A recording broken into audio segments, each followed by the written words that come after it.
E aí, moçada do terceiro ano, beleza? Comunidade pacificada na área, valeu?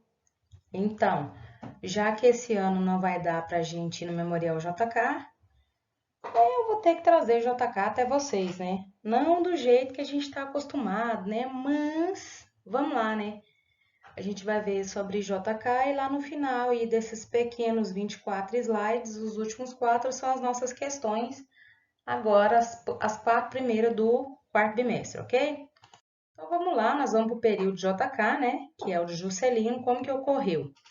Com o suicídio de Getúlio Vargas, em 24 de agosto de 1954, abriu-se um buraco no poder e também na herança política perseguida por seus simpatizantes e adversários. Para substituí-lo, tentaram lançar uma candidatura de união nacional, com a adesão de dois dos maiores partidos políticos da época, né? Antes eram dois, agora 1 milhão. O Partido Social Democrático, que é o PSD, e a União Democrática Nacional, a UDN. Desculpa. Eles teriam um candidato único que uniria a direita e o centro e evitaria uma nova candidatura radical como a era getulista. Lembra aí que essa época de Getúlio foi meio conturbada, né? Então vamos lá. Esta ideia, porém, não se concretizou e em 10 de fevereiro de 1955 o PSD homologou o nome de Juscelino Kubitschek como candidato à presidência da República. JK sabia que precisava do apoio de uma base sólida e da aceitação popular como tinha o PTB, Partido de Vargas, e que tinha João Goulart, também conhecido como Jango, como candidato à presidência. Poucos dias após a homologação de JK como candidato do PSD, o PTB selou o acordo tendo João Goulart Jango concorrendo como vice-presidente. Aí, ó, a fotinha dos dois aí, que maravilhas. Muitas foram as tentativas dos antigetulistas para inviabilizar a campanha JK. Jango, apoiada inclusive pelo Partido Comunista Brasileiro, a UDN era a principal rival dessa coligação, com intenções escancaradas de impedir a qualquer custo a vitória de JK, inclusive usando de meios ilícitos para cumprir seu objetivo.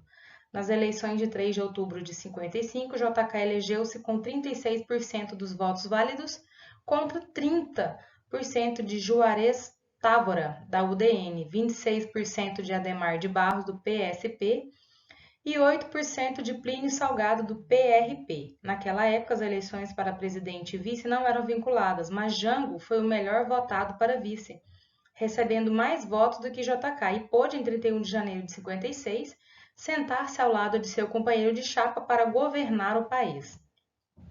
Interessante, né? O jeito que era. Do governo. O governo de JK é lembrado como de grande desenvolvimento, incentivando o progresso econômico do país por meio da industrialização. Ao assumir sua candidatura, ele se comprometeu a trazer o desenvolvimento de forma absoluta para o Brasil, realizando 50 anos de progresso em apenas 5 de governo, o famoso 55. A charge diz, né? Aqui está o povo, do lado esquerdo, primeiro, aí ele diz para o povo, né? Primeiro o projeto dos automóveis, depois você, tá? E aí o projeto dos automóveis aqui na mão dele, ele falando para o povo, né? 50 anos em 5, um dos períodos mais festejados de nossa história econômica foi o de Juscelino Kubitschek, que governou de 56 a 61, sustentado por um competente esquema de comunicação. JK entusiasmou o país com a promessa de modernização traduzida em seu lema de 50 anos em 5. Quando a gente vai no Memorial JK, a gente tem um slogan dele explicando o que foi esses 50 anos em 5, né? Que era o plano de metas dele. Então vamos lá. O projeto econômico Juscelino foi apresentado em seu plano de metas, que focalizava o quê? A ampliação do fornecimento de energia. O plano de metas cai muito no vestibular, viu? Ampliação e melhoria das estradas de rodagem, que são as GOs, as BRs e todas as estradas dos estados, né? Porque por causa do estímulo às montadoras de automóveis. Na alimentação, maior investimento no setor de alimentos para aumentar a oferta.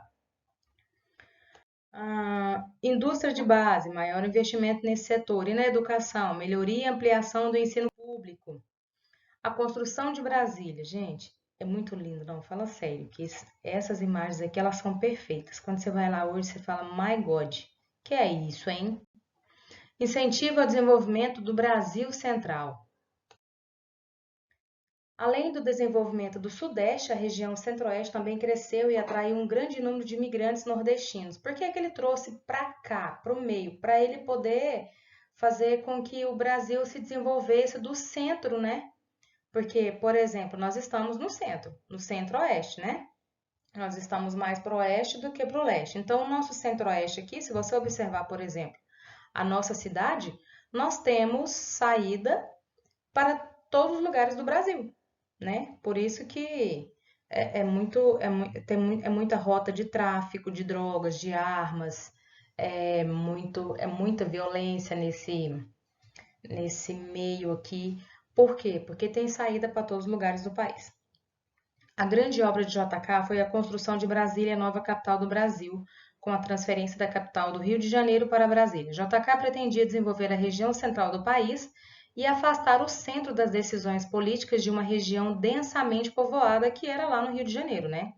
Com a capital, oriundo de empréstimos internacionais, com capital, desculpa, com dinheiro, né? Oriundo de empréstimos internacionais, JK conseguiu finalizar e inaugurar Brasília em 21 de abril de 1960. Ou seja, ele pegou muito dinheiro. Por quê? Porque ele desenvolveu mesmo o plano dele, a meta dele, esse plano de metas dele deu super certo. Porém, aqui teve o nosso grande problema, ó, com o capital oriundo de empréstimos internacionais. Então, vamos avanços da infraestrutura e indústria sem conseguir cumprir satisfatoriamente a maior parte de suas propostas.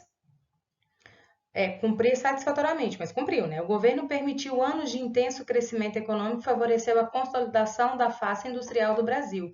Hidrelétricas gigantescas, indústrias automobilísticas e estradas que cortavam o país anunciavam um modelo de progresso que depositava na tecnologia as esperanças da revolução dos males do país, né? Ó, se você ver lá no fundo, ó, o prédio já está quase pronto, né? A invasão do capital estrangeiro, esse capital aqui é o dinheiro. O governo JK investiu com convicção na atração de capitais externos para equipar as indústrias locais, com medidas que privilegiavam esses empréstimos, como a adoção de uma taxa cambial favorável e de facilidades na remessa de lucros para o exterior. O Brasil assistiu a uma invasão veloz do capital estrangeiro em áreas estratégicas. Por exemplo, as multinacionais começou a ganhar importância no governo de JK, né? Neste governo instalaram-se fábricas no Brasil das seguintes empresas: da Ford, da Volks, da Willys, que é aquele Jeep, né? Que agora nós temos o Troller, só que antes era da Willys, aquele primeiro Jeep, aquele mais rústico, lindo, e a GM. Então ele realmente colocou empresas automobilísticas mesmo aqui, né? A economia do governo. O alto preço dessa euforia começou a ser percebido durante o próprio governo JK, ou Kubitschek, né? A dívida externa dobrou de valor, tornando-se um tema cada vez mais polêmico nas discussões nacionais. A inflação atingiu níveis altíssimos e o déficit da balança comercial alcançou uma proporção que se tornou preocupante para os credores internacionais. Eles já não acreditavam que o país teria condições de pagar suas dívidas.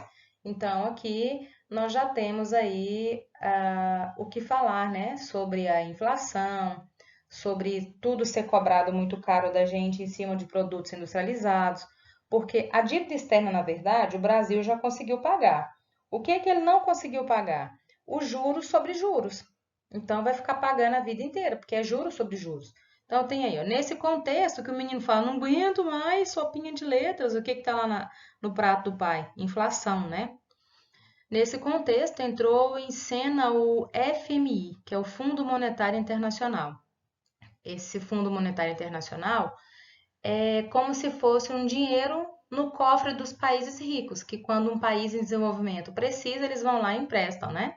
Que passou a representar o vilão estrangeiro com suas ingerências na política econômica brasileira e exigências para o saneamento das finanças, ou seja, como eles já estavam achando que o Brasil não ia conseguir pagar, então nós vamos começar a mandar, já que a gente que está pagando, né? Então a gente vai começar a mandar.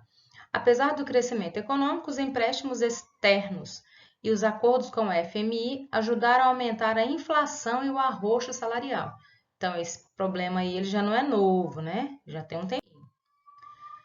Os indicadores sociais. Nós podemos? É a pergunta. O percentual da PEA por ramo de atividade. A PEA aqui é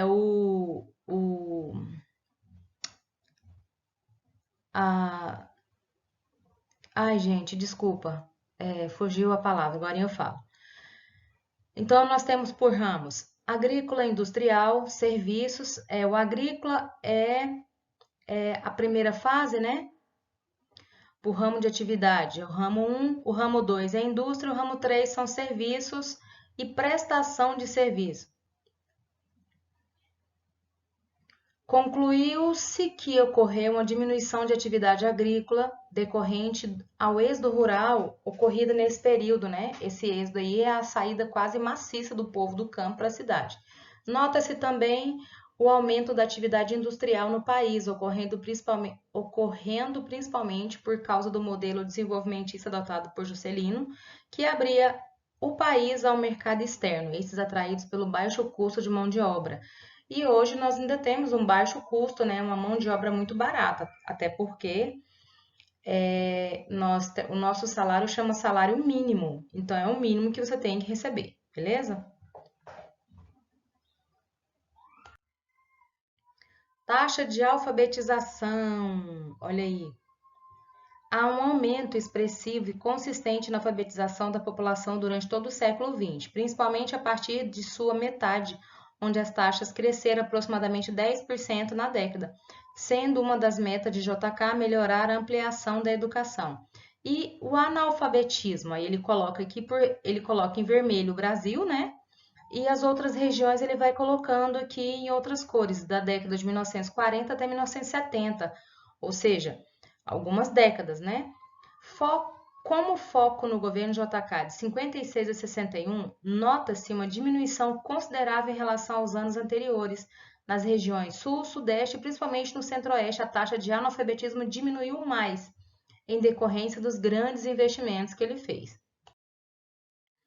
Percentual de domicílios com saneamento básico. Hoje nós temos esse problema, principalmente em bairros assim, às vezes muito antigo e que não está no centro, e às vezes, dependendo do lugar, em bairros novos, o saneamento básico. Nota-se um descaso por parte do governo JK nessa área, principalmente na rede de esgoto e coleta de lixo, causando assim várias doenças.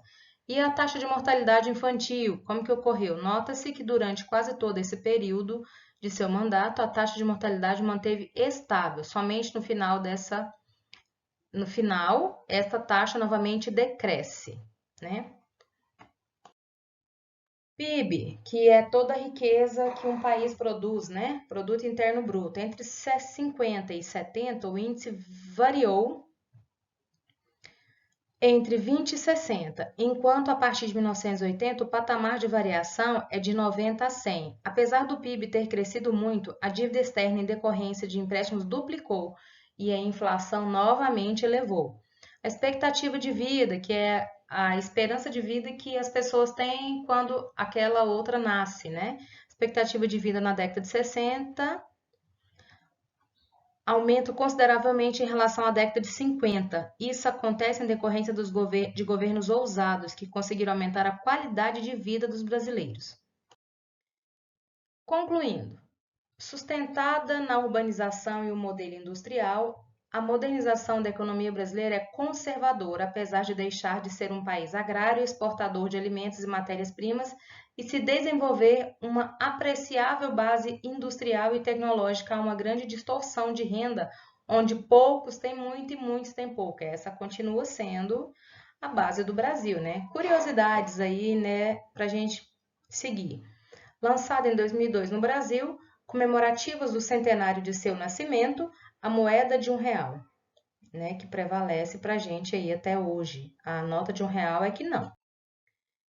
teve sua efígie impressa nas notas de 100 cruzados em 1986. Quando a gente vai lá na cidade de Goiás, se eu não me engano, no Museu de Conde dos Arcos, acho que é isso. A gente tem todas as moedas brasileiras, né, inclusive cédulas que já passou pelo Brasil. Então tem essa aqui lá.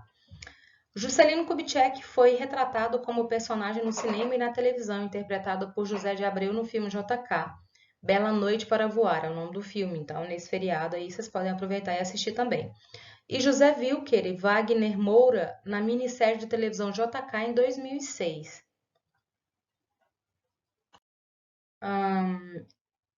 Juscelino Kubitschek foi presidente do Brasil, responsável pela construção e inauguração de Brasília e manteve um romance secreto e proibido durante 18 anos. O filme Bela Noite para Voar narra essa história, dando ênfase ao relacionamento que se inicia durante uma viagem de avião, um dia fictício de 1958. O Brasil passa por um momento político delicado e confuso porque um grupo de oficiais da aeronáutica quer derrubar o presidente, que é o José de Abreu, né, no filme. Em meio ao tumulto da situação, JK conhece e se envolve com Maria Lúcia, que é representada por Mariana Ximenes, né? Uma mulher mineira, inteligente e bonita, cujo apelido é Princesa. Ela é esposa do deputado José Pedroso. Esse envolvimento com a amante continua até a morte do presidente Juscelino Kubitschek no acidente automobilístico em 76. Questão número 1 de vocês, da Mackenzie. O governo de Juscelino Kubitschek foi responsável pelo quê? Pela eliminação das disparidades regionais? Pela queda da inflação e da dívida externa? Por uma política nacionalista e de rejeição ao capitalismo estrangeiro? Ou pela entrada maciça de capitais estrangeiros e a internacionalização de nossa economia? Aí a letra D, porque o restante todinho ele foi refutado nesses slides que eu passei para vocês, né? Ou seja, é tudo negado, né? É a B e a C. O que é correto aí é só a letra D. 2. No governo de Juscelino Kubitschek, a base do seu programa administrativo era constituída do trinômio. Qual trinômio? Estradas, energia e transporte. Era saúde, habitação e educação? Era indústria, exportação e importação? Era agricultura, pecuária e reforma agrária? Não, era a letra B, estradas, energia e transporte. Tanto é que as indústrias estrangeiras que vieram, se você observar, elas necessariamente criam um vínculo com essa letra B aqui, né? Número 3. O Projeto Nacional Desenvolvimentista implicou a substituição das importações e foi implementado, principalmente em que governo? De qual presidente? O Juscelino Kubitschek, né? E 4 e última nossa. A crise gerada pela renúncia do presidente Jânio Quadros, que é Jango, né? Foi temporariamente controlada em 1961. Por que que ele virou o presidente Jango, sendo que ele era vice de JK? Porque JK morreu no acidente, né? Foi controlada através do quê? Das reformas de base com vistas à modernização do país, do ato institucional número 5, o fechamento total do regime, ou da emenda parlamentarista que possibilitou a posse de João Goulart, conciliando setores em confronto. Desculpa, eu esqueci de colocar isso aqui em vermelho, mas continua, né? Ou do golpe militar provocando a queda do governo Goulart. A letra C, da emenda parlamentarista que possibilitou a posse de Jango, conciliando setores em confronto. Beleza, meus queridos? Então é isso. Termina aqui o nosso slide número 1 do vídeo 1 do nosso quarto bimestre. Nós já estamos quase de férias, hein? Falta pouco.